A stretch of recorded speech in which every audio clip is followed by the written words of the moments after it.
Okay, guys, you might be wondering why I've been doing live videos all the time this week and the reason is I'm busy and it takes a lot longer to edit a video than just to do a live video. And this is kind of breaking news. It broke actually like an hour ago, but I was busy. So you're within the 3-week rule for breaking news is what you're saying.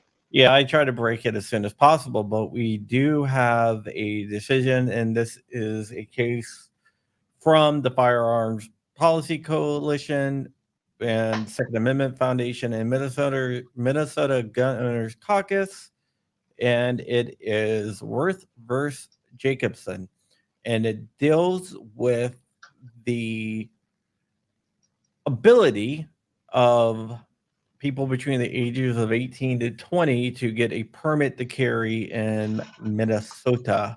There was a amicus brief filed on behalf of the NRA as well in this. Originally, a district court judge ruled that the state cannot ban people 18 to 20 from getting a concealed carry or permit to carry permit, and the state of Minnesota appealed it to the 8th Circuit. A 3-judge panel on the 8th Circuit has now ruled on that, and they affirmed the. Let me just go ahead and I'll mute my phone, my watch, and they affirmed the district court's decision. So what we're going to do is just going to go through it and wait. It affirmed, which means 18 to 21-year-olds can't buy firearms? No. 18 to 20-year-olds can get a permit to carry. This is a win. Okay, win. Yes, it's a win. So we're gonna go over it. The 3 judges on the case was Smith, who is the chief judge, Benton, and Strauss. And so we're just going to go over this stuff and then get out of here. I got to go finish up some other stuff. So, yeah, there is that. So let's go ahead and read the Worth opinion. Dun, dun, dun, dun. And Dark will not be joining us today. Okay, so this is Minnesota's permit to carry statute. Among its objective criteria requires applicants to be at least 21 years old. 3 gun rights organizations, Second Amendment Foundation, Firearms Policy Coalition, and Minnesota Gun Owners Caucus, I don't know those guys, through their members, Kristen Worth, Austin Dye, Alex Anderson, and Joe Knudsen, challenge this age restriction for violating the 2nd and 14th Amendments of the United States Constitution. The district court granted summary judgment to the plaintiffs, finding the 2nd Amendment's plain text covered their conduct, and the government did not meet the burden to demonstrate that restricting 18 to 20-year-olds' right to bear handguns in public was consistent with the nation's historical tradition of firearms regulation. Minnesota appeals, having jurisdiction under 28 U.S.C. 129(1), whatever, this court affirmed. So boom, done.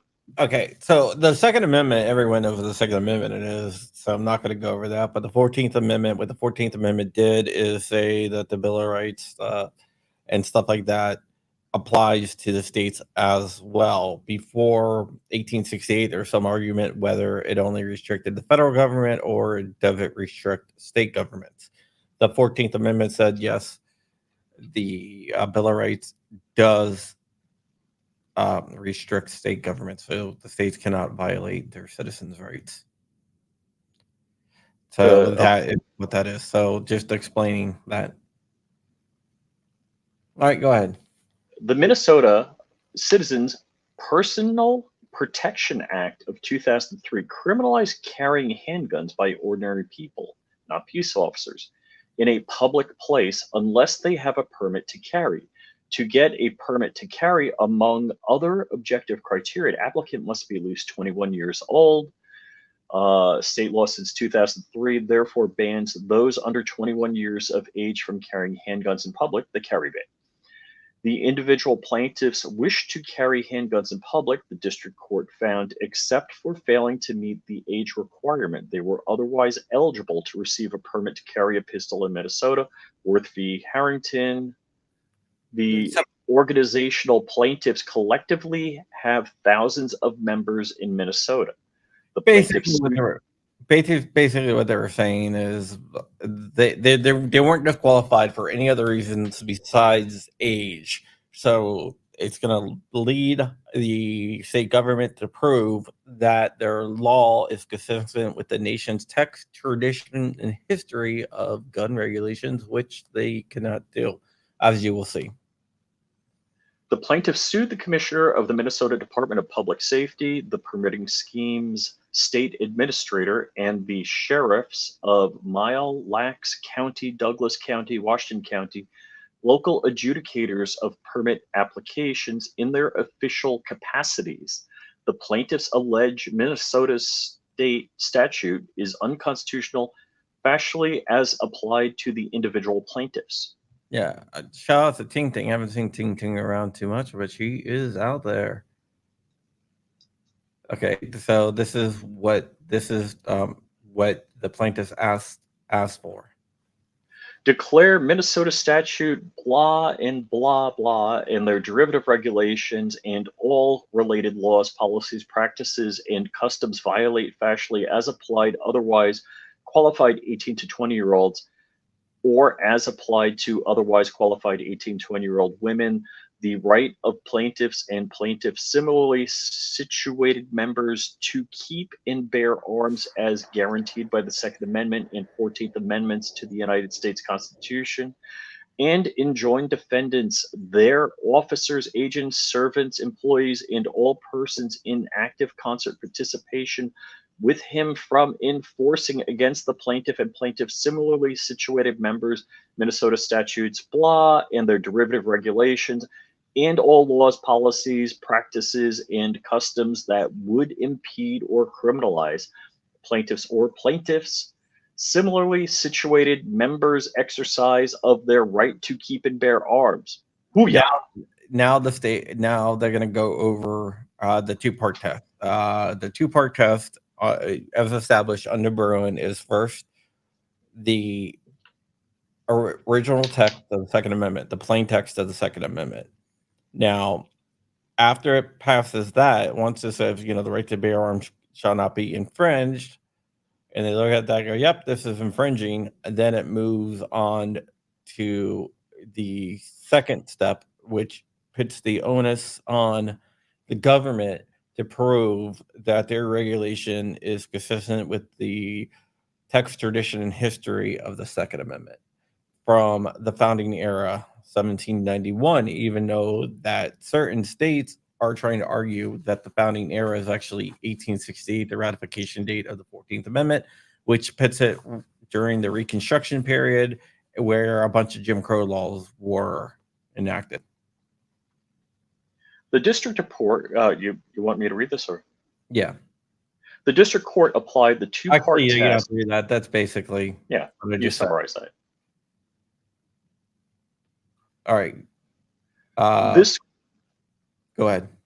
This court reviews de novo a grant of summary judgment, Torson v. City of Rochester, as this is a factual challenge to the individual circumstances are not important, as the carry ban must be unconstitutional in all applications to 18 to 20-year-olds, United States v. Vesely, quoting Bucklaw versus, You don't have to redo all that. That's just wow. jibber jabber. In effect, the plaintiffs are asking for this court to affirm the grant of factual challenge, are speaking for a range of people, all Patient. those 18 to 20-year-olds, Okay, go ahead. who want to publicly carry a firearm for self-defense. A factual challenge requires the challenger to establish that no set of circumstances exist under which the act would be valid. United States versus Rahimi, quoting United States versus Salerno. Why can't I talk today? Salerno, the court, You to don't counter have to a redo factual that. challenge, the government must do is identify constitutional applications using the same text and historical understanding framework, United States v. Vesely.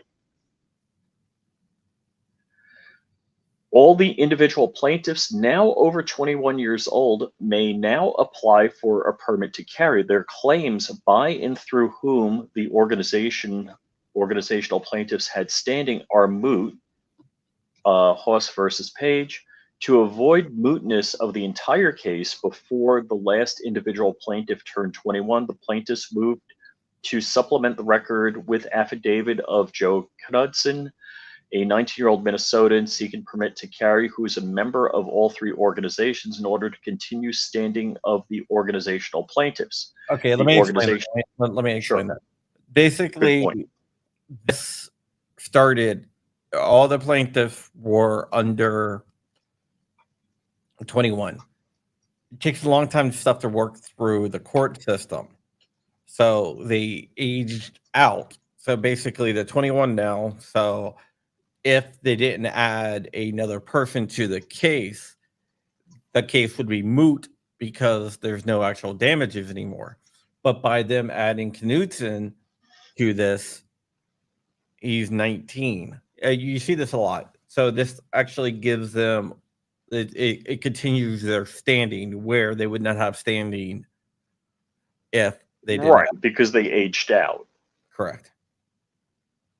The organizational plaintiffs assert standing solely as the representative of its members, Rath v. Selden. To have standing, an organization must demonstrate that its members would otherwise have standing to sue on their own right. The interest it seeks to protect are germane to the organizational's purpose. Neither the claim asserted nor the relief requested requires the participation of an individual members in the lawsuit. Students for Basically, since Knudsen and they have other people under 21 that's members, they can sue. So and yeah, the rest of it isn't pertinent. As for A, since the filing of the complaint, the organizational plaintiffs have demonstrated that at least one of their members has had continuous standing. The Friends of Earth v. Laidlaw, whatever services, the it's basically description. saying they still have standing because Yeah. they're members. Then So it goes into, I'm just gonna skip through okay, all of this. Then it goes through saying, the purpose of the organizations is to protect gun rights. So there you go. And to go down here, start now. so Minnesota does not contend that the organizational plaintiffs failed to meet the organizational standing test. Instead, Minnesota asserts that the court should not supplement the record because the below has no evidence about Cudson. Wow, that's so Dakota Indus Inc. versus Dakota Sportswear Inc. You don't have to read it. Generally, Go ahead. generally, an appellate court can consider evidence that was not contained in the record below. However, this rule is not etched in stone. When the interests of justice demand it, an appellate court may order the record of case enlarged, citation submitted, Carpenter's Pension Fund versus Illinois, Yeah, you don't have to read of it. Illinois versus Nedoff. Okay. Maintaining that general principle of not supplementing the record on appeal is most applicable when the supplemental evidence does not impact the outcome of the present case, Torrey versus City of St. You Louis. don't have to read the legalese. Okay. Okay, what this is basically saying is the state tried to argue that they couldn't add Knudsen to the lawsuit because he wasn't in it when it went to the district court. Wow. But the judges said yes, we can add his declaration and everything because it will impact the outcome of the present case. That's a bit of a smackdown. Correct. Go ahead. In a facial challenge, individual circumstances are irrelevant from establishing standing. Let's see. In a facial constitutional challenge, individual application facts do not matter. Once standing is established, the plaintiff's personal situation becomes irrelevant. Specific to mootness, courts may consider any evidence bearing on the appeal has become moot. And scroll down. Blah.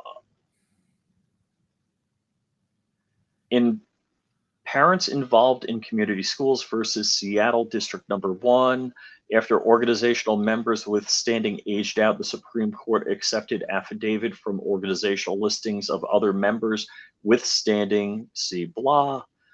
The court grants the motion to supplement the record and denies the related motion to dismiss the appeal. The organizational plaintiffs have an unbroken chain of standing through Cutson. Okay, hey, stop right there. Too many choices. I corrected them like 8,000 times in every video we've ever done. He's not going to change. It's a facial challenge. Because I say facial, you don't like that? That's not the way you say it. But that's neither here nor there. Let's skip the reading of the Second Amendment. Yeah. But what the state is trying to do is they were trying to get it thrown out on mootness because they knew that was their only chance of winning this.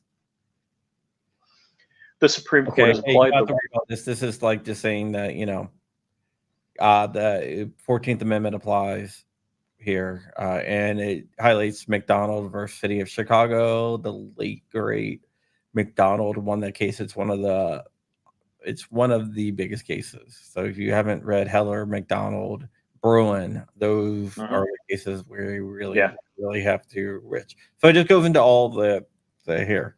So let's just go down to the second part. The test has two parts, text then history. Focused on application of the normal and ordinary meaning of the Second Amendment language covers an individual's conduct, then the government must affirmatively prove that its firearms regulation is part of the historical tradition that delimits the outer bounds of the right to keep and bear arms. First, this court conducts the textual analysis, determining if the amendment's plain text covers the plaintiffs.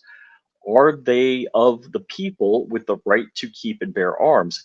If so, then the conduct is presumptively protected. Yeah, what we're seeing here is a lot of states are trying to claim the people are 21 and over, which is not really backed up by history, but that's what they're trying to claim because it's a losing battle if they can't prove that. So you are seeing the anti-gun states and anti-gun government agencies trying to argue all the time that the people aren't 18 to 20, even though the 18 to 20-year-olds have the right to vote. They're 21. If that was the case, then people 21 you would have to be 21 to vote, which is not the case. And I don't think Democrats want to see that. Go ahead. Second, the burden shifts to the government to demonstrate that the regulation is consistent with a national historical tradition of firearms regulation. When the government regulates arms bearing conduct as when the government regulates other constitutional rights. It bears the burden to justify the regulation. Rahimi, quoting Bruin, the quote, the court analyzes the government's identified historical analogs, whether the government identifies a well established and representative historical analog, not to a historical twin, Yeah. Bruin. Basically, if Rahimi said it doesn't have to be an historical twin, it could be something similar. It doesn't have to be word for word exact.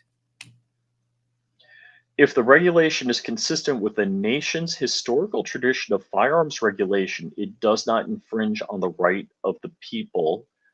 If not, then the regulation improperly infringes on the individual right to keep and bear arms. Boom. Bruin does not command us to consider only conduct in isolation and simply assume that a regulated person is part of the people. United States versus Citadel. You don't have to read the legalese. Okay. We must begin by asking whether the carry ban governs the conduct that falls within the plain text of the amendment. Citing Bruin, that is, Bruin tells us to begin with the threshold question using the plain text: are the plaintiffs part of the people? Okay, After, I do want to touch on range here. okay, Range is a case where a guy was convicted of a felony for falsifying income on a application for oh yeah, for food stamps. and then he They was will, banned yeah, from. so they basically made him a prohibited person for life. That case is it was GVR'd. Granted, yes, range got GVR'd, yeah. Granted, vacated, and remanded down to the courts. That's probably going to go back to the Supreme Court, but the circuit court's going to have to look at that again. And that's because Wow. by the time it got up to the court system, the whole Rahimi thing happened. And Rahimi said that person can be disarmed temporarily if they are a danger to themselves or others, which Range has no violent crime and he's not a danger to himself or others. So that should be a victory. Okay, this is crazy. Minnesota asserts that ordinary law-abiding adult citizens that are 18 to 20-year-olds are not members of the people, and thus plaintiffs are not protected under the plain text of the Second Amendment. See Bruin.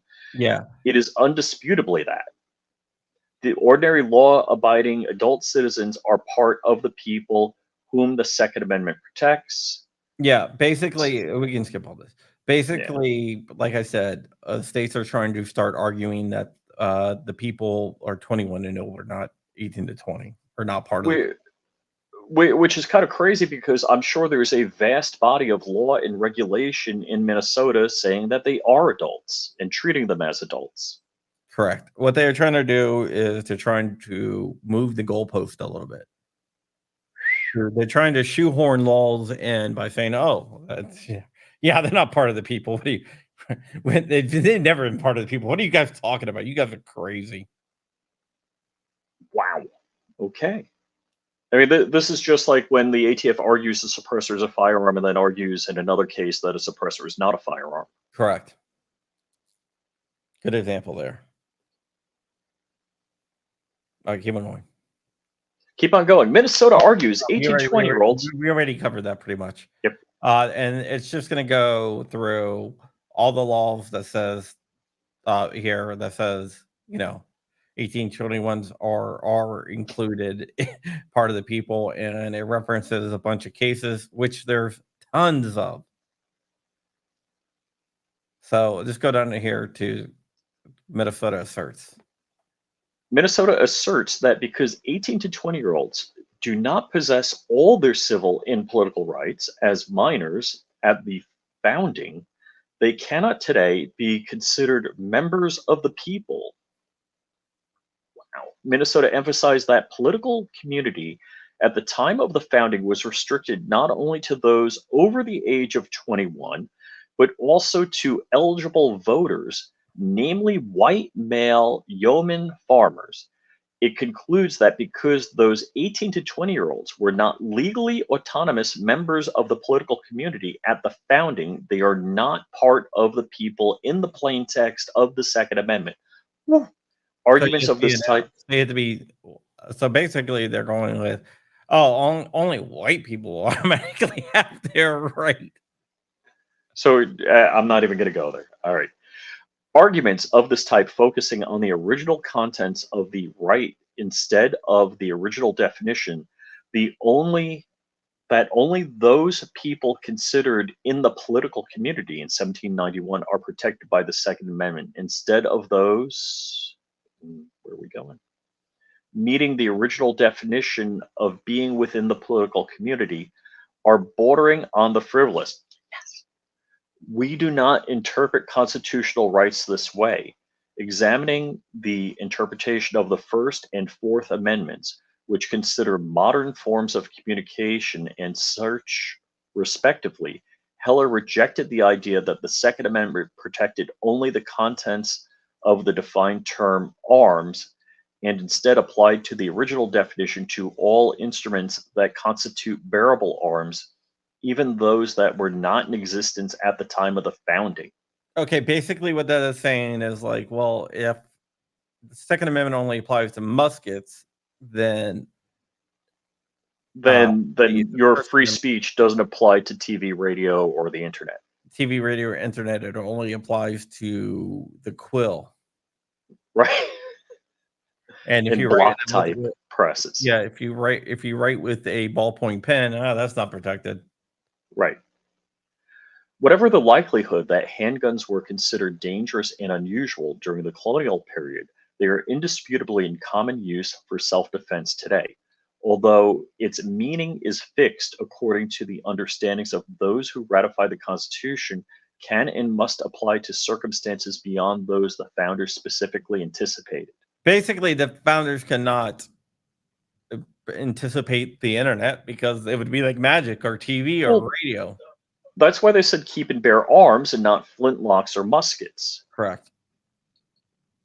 Similarly, Heller defines the people as all the members of the political community, not an unspecified subset.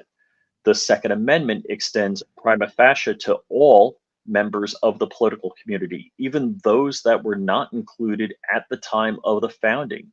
Contrary to Minnesota's assertion, political community is not confined to those with political rights, eligible voters. At the founding, let's Which I see. think is crazy because basically they're arguing that the only people are white people. Yeah, look, New York did the same thing after Bruin. Yeah. Even if Minnesota were correct in its assertions about the political community's definition, the contents of that defined term have changed. Since the founding, the guarantee of political rights has continually expanded, specifically in the right to vote, prescribing the abridgment of voting rights based on race, prescribing the abridgment of voting. I'm assuming they're going to go for women. Yeah, this got a reading of the Second Amendment. Yeah. Reading the Second Amendment in the context of the 26th Amendment unambiguously places 18 to 20-year-olds within the national political community, explaining that constitutional Okay, exegesis. I want you to stop there for a second. Okay. Do you know what the 26th Amendment is? Wait, the 26th Amendment, that's What can you do at 18, Rich? drink, No. Vote. It's just a voting. vote. Oh, okay. So if we're going to go that, the people or the political community, then it would be based on age of vote. And I think you have to be 21 to drink. So, Section 1, the right of citizens of the United States who are 18 years of age or older to vote shall not be denied, abridged by the United States or by any state on account of age. Section 2, Congress shall not have the power to You don't have to enforce read this. this. You don't have to read it. All right, just go here. Minnesota asserts that this court has held the people can have different meanings in different parts of the Constitution. Ouch. In Sittledine, this court held that the United States v. Flores is still good law post Bruin, reaffirming the holding that Flores that illegal aliens are not part of the people, citing United States v. Portillo Muniz. That holding is consistent with Heller at a minimum. All Americans in the political community that are law abiding citizens are members of the people. Let's see. Interpreting Heller's mandate. Yeah, we can skip down here. Third, it is not disputed that the plaintiffs are ordinary, law abiding, or citizens, only whether they are adult citizens. The age of majority or minority is a status that lacks content without reference to the right at issue, rather than a fixed vested right. Let's see. Quoting charge. Minnesota seems to assert the age of majority is fixed at 21 permanently. Adult means individual 18 years of age or older. So that's Minnesota law. So this is not so for political rights. The 26th Amendment sets that age of majority at 18, which we just read. Fourth, Minnesota states that from founding, states have had the power to regulate guns in the hands of irresponsible or dangerous groups such as 18 to 20-year-olds.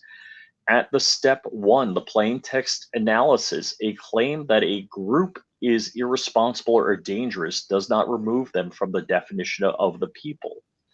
Neither felons nor mentally ill are categorically excluded from the national community.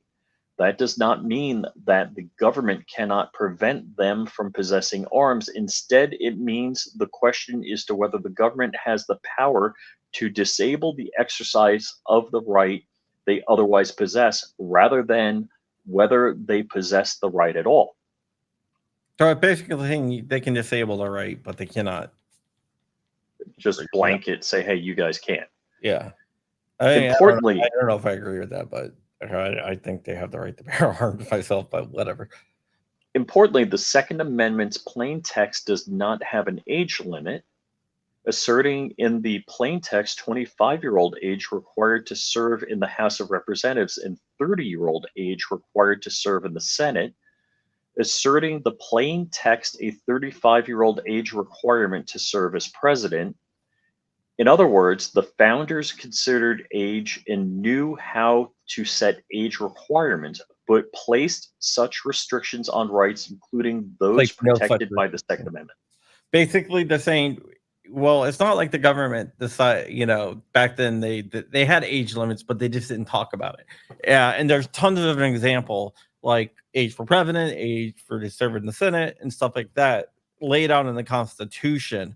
And if the founders really wanted to put an age limit other than the, the 18, they would have stated that in the Second Amendment. Since they did not, the only conclusion we can draw is they were okay with it.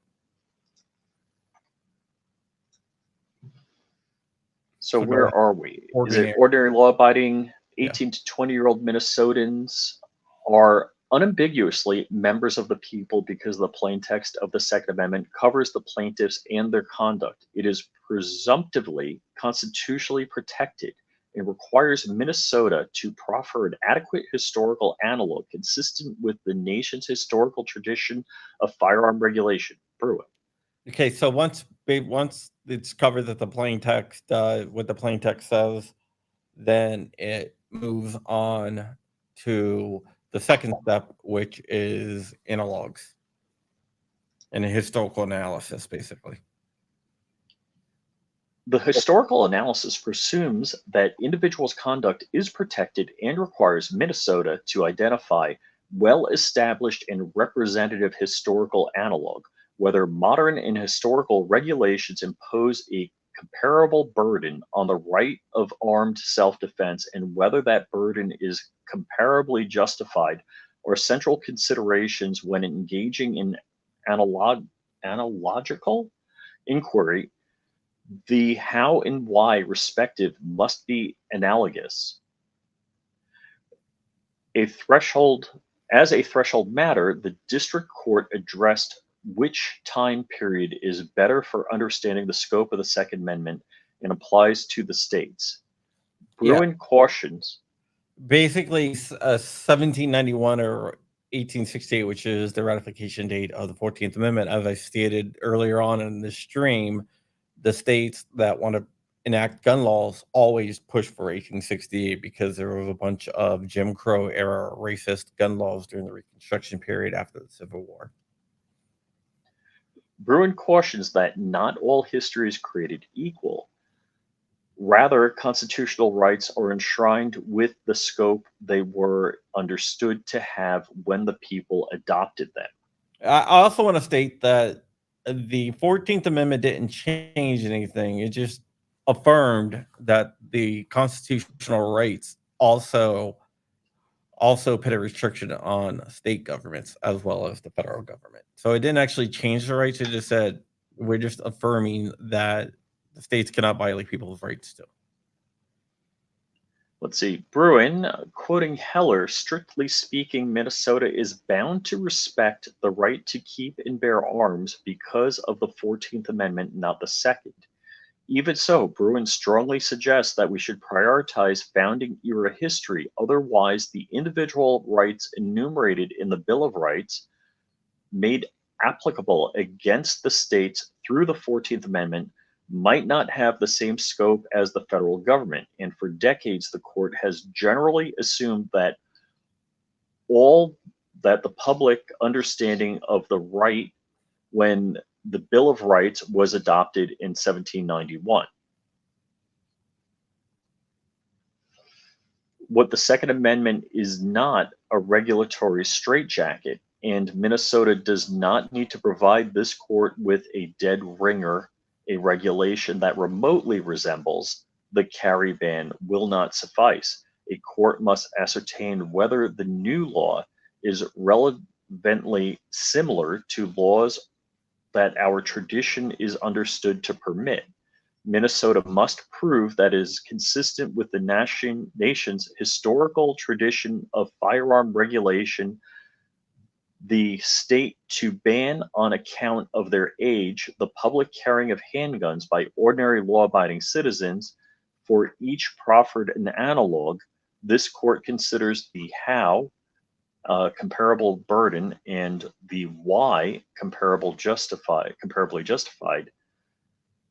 Why and how the regulation burdens the right are central to this inquiry. And let's see, citation omitted. The how of the carry ban and the burden to be compared is a ban on the bearing of firearms in otherwise constitutional manner.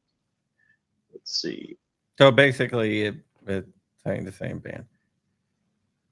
Okay, Minnesota states the why of the carry ban is that 18 to 20-year-olds are not competent to make responsible decisions with guns and pose a risk of dangerousness to themselves and to others as a result. Minnesota proffers 3 reasons that the carry ban survives Bruin's historical tradition test: a freestanding catch-all for groups the state deems dangerous, founding era common laws analogs, and Reconstruction era analogs. Minnesota contends that status-based restrictions from founding era created a freestanding dangerous catch-all analog. If the state deems a group of people to pose a risk of danger, it may ban a group's gun ownership.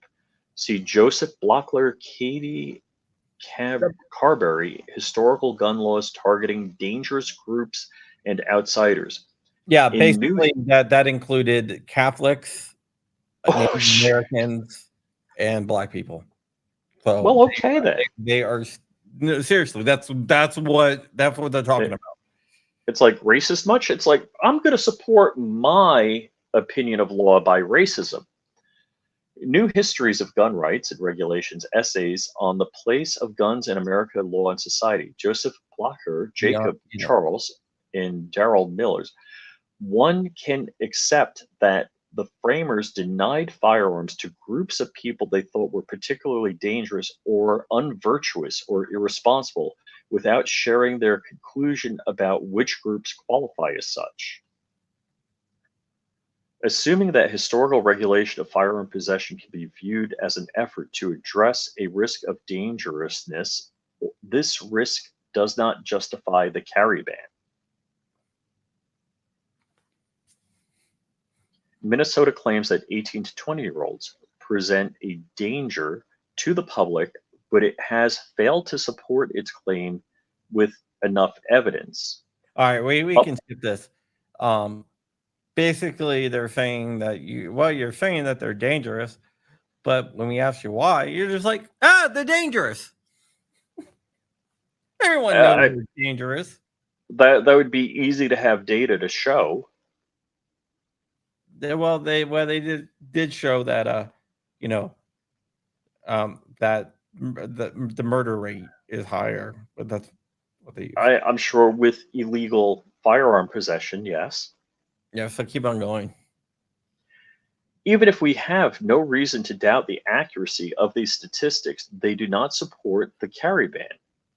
Nothing that the statute at issue did not broadly restrict firearms use by the public generally. For one thing, the Minnesota legislature could not have relied on them.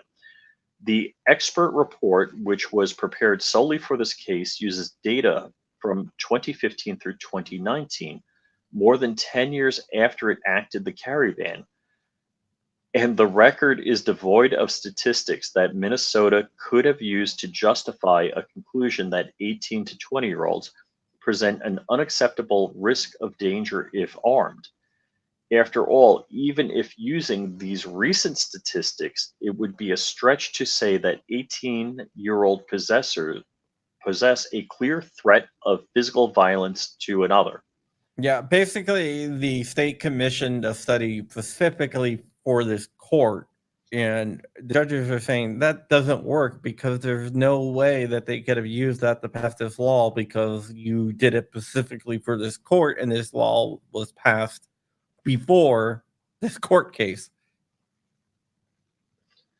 For another, Minnesota has not attempted to explain why its other statutory restrictions, none of which the plaintiffs have challenged, do not reduce the risk of danger already. First, permit applications must be complete, training in the safe use of a pistol, and not be listed on the criminal gang investigative data system. Certain state and federal statutes might already render an applicant ineligible, including those who have been convicted of a crime of violence or recent controlled substance offense. What the record lacks, in other words, is any support for the claim that 18 to 20-year-olds who are otherwise eligible for a public carry permit pose a credible threat to the physical safety of others, that their Second Amendment right may be burdened. A legislature's ability to deem a category of people dangerous based on a belief it would subjugate the right to bear arms in public for self-defense to a second-class right subject to an entirely different body of rules than the Bill of Rights guarantees. Let's Yeah. see. We conclude only this: an individual found by a court to possess a credible threat to the physical safety of another may be temporarily disarmed consistent with the Second Amendment. While our tradition of firearms regulation allows the government to disarm individuals who present a credible threat to the physical safety of others, Minnesota has failed to show that 18 to 20-year-olds possess such a threat. Accordingly, absent more, the carry ban cannot be justified on a dangerousness rationale. Yeah. So, basically, it goes over like Minnesota, all the examples that Minnesota lists, and the court basically rejects all this. and they said that the Minnesota did not, present anything credible from the founding era. Then Minnesota tries to argue from the Reconstruction era, which is not the right time period, and basically it states that it's not the right time period. Come on, guys. So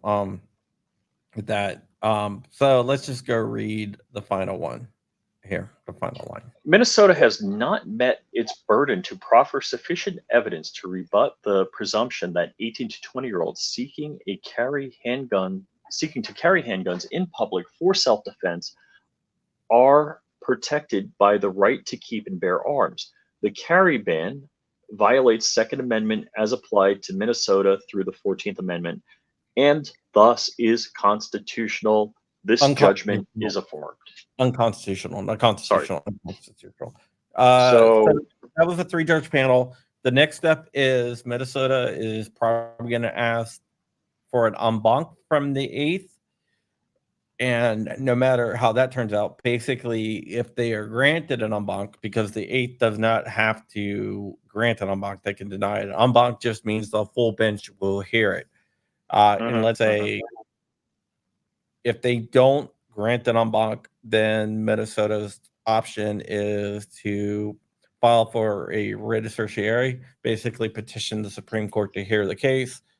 Or if they are granted an en banc, this decision will be vacated, which basically is to reaffirm the district court's decision. Now, when it goes to en banc, all 16 judges will hear it.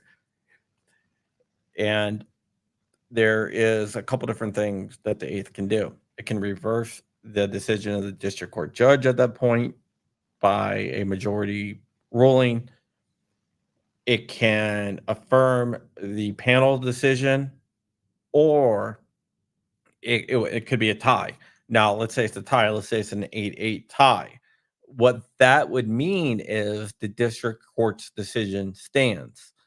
Basically, in the GOA case on bump stocks, the Sixth Circuit was an 8-8 tie, so the district court decision stand, which said that the bump stock rule was constitutional. That has now been overturned by the Cargill case.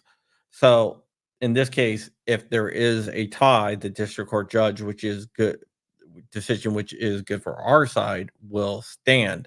So that's a good thing.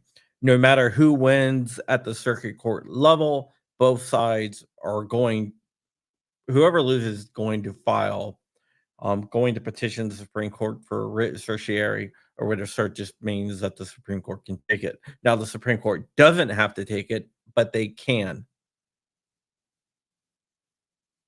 So, yeah, 12 members, whatever. So we'll have to see what happens here, but this is good. Safety Harbor Firearms wants to know, uh, could this decision have effect on Florida's 18 to 20-year-old ban? Yes, it could, but not directly. So this decision does not knock down the Florida law, but if anybody challenges the Florida law, what they can do is file a brief of supplemental authority, which references the Eighth Circuit's opinion on that. And that brief of supplemental authority does weigh heavily on the courts because the courts don't really like to fight with each other. So that brief of supplemental authority could help knock down the Florida law, but it's not guaranteed. This does not have a direct effect on it, but it does have a effect on it from the writ of supplemental authority. And the people challenging the 18 to 20-year-old ban in Florida, I can guarantee you that they're going to file a writ of supplemental, not the writ of supplemental authority, a brief of supplemental authority because of this. I can guarantee you that. So, yeah. So there you go. I hope that made sense to you. So at this point, like if you're 18 to 20 in Minnesota, you can get a carry permit. Why aren't they doing this in places like New York when we get a good ruling from the 5th? They are. if you look at every New York case, for example, Antioch, all the Fifth Circuit's decisions, there's been briefs of supplemental authority. Just because they do a brief of supplemental authority does not mean that the third, fourth, fifth, or sixth, or whatever court system, the other circuit courts have to take it. They do have to take it into consideration, but they do not have to abide by that. Yeah, but there's been tons of briefs of supplemental authorities filed, and not only the New York cases, but in California cases, a bunch of different cases. So I actually got my first carry permit in Minnesota, but I was residing temporarily in Hennepin County. And because I was a non-resident, if I went to Hennepin County, the sheriff there slow walks and tends to deny, whereas I could go to any county in the state and go to another sheriff that basically hands out permits and sets them at a lower price. So Minnesota is kind of an interesting state that way. Yeah. Pennsylvania's kind of similar too, but now we can't deny it because the whole entire Yeah, whereas Florida, you get your permit from the state government as opposed to the county sheriff. Yeah, by Florida is interesting because the agriculture department Department of Agriculture. that who issues you the permit. And that's why Nikki Haley ran and won the Department of Agriculture, because she was a lefty lackey. And Nikki But Haley, she's no longer in office. Not Nikki Haley. I'm sorry, Nikki Freed. What was it? Freed? Yeah. Nikki Freed. Man, I'm not a Another Nikki. and I know who runs the Department of Agriculture. She's a pothead. But yeah, that is basically it. If there's no other questions, we're gonna wrap up here. But this is a good decision here. Yeah. So basically, you said if that was the case, then Walter has a great point here. If it's inherently dangerous, no 18 to 20-year-olds should Or drive cars. Exactly. Yeah. All right, guys. That is it. I hope you guys have a great day and stay safe, stay kind. And do we have a guest for today? Yeah. 5:00. Is it who I think it is? Rick Vasquez. Rick Vasquez, who used to run Fat D. the firearms technology branch of the ATF. He used to be the head of the ATF, Fat D, and he will be on the show today talking about some stuff that he wants to talk about, and that's over on John Crump Live, which should be pretty cool. All right, guys. So I will see you guys later, and with that, we are out of here. Love you. Bye.